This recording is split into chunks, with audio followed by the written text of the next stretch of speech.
So we're going to talk a little bit about critical path and how that's defined within Automic Automation Intelligence. The critical path is a very key component that can be used for optimizing your batch job streams. So if you have a batch window within which you need to finish a critical application and you're pushing up against the edges of that window, you may want to be able to look to see where you can optimize your complex streams. So the first step doing that would be to understand your critical path, because if you want to get your SLAs to finish earlier, you really need to focus on the critical path within your applications. So I'm going to take as an example this pricing application that we're looking at here. And this is an AutoSys application. Right in the middle of it is a box called A box. And you can see here that it runs from around 3 a.m. to 11 a.m. It's running for about 8 hours. If I open it up, you'll see that this box has a lot of complexity within it. It has nested boxes. Here's an example of another box within that job stream, etc. You'll notice within this Gantt chart view that there's a red line, and I'll toggle it on and off to bring your attention to it.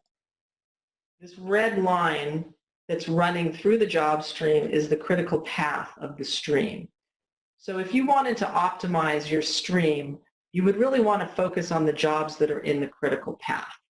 So the way that that's defined is it's basically the single thread through your application where your bottlenecks reside. So in this case, the target job for this job stream is the entirety of this box. So this whole box called A box has to complete in order for this SLA to be met. That means that all of the jobs in the box have to complete. So when we're looking at the critical path for this, we say, well, what was the very last job to complete? And remember that this can change from day to day. But on this particular date that we're looking at, the very last job to complete in this box happened to be this job that's highlighted in red down at the bottom. So that job is the first job that was identified as being in the critical path. So then we say, well, why was that the last job to complete? What was it waiting for? And you can see that it was actually waiting for this other box, this SOM box to complete in order for it to start.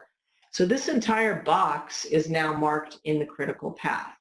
If we open up that box, you'll see that there's many jobs, and these jobs are all just pretty much single-threaded, so they're actually all in the critical path because they run one after another.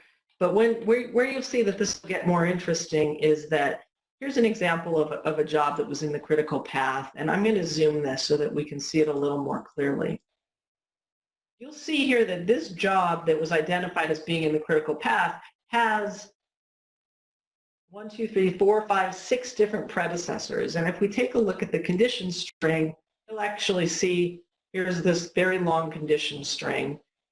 It's the success of the 6 jobs where you see the blue lines being drawn.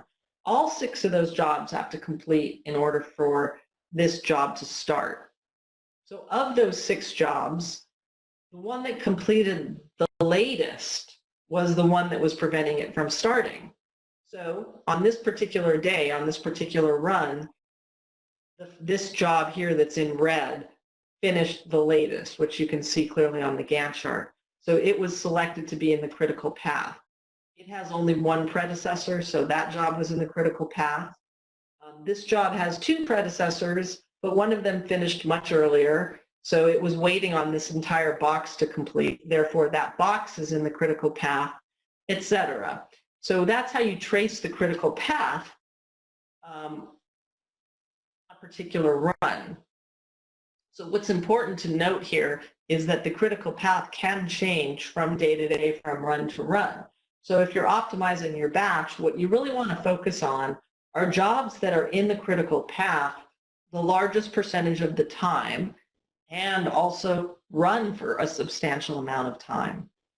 So through the reporting portion of the product, you can actually get that report, and you can see specifically which jobs were in the critical path and which jobs were in the critical path for the largest percentage of time over a certain window. So you may be looking at a 90-day window, and you may find that this particular job is in the critical path 75% of the time in the 90-day window.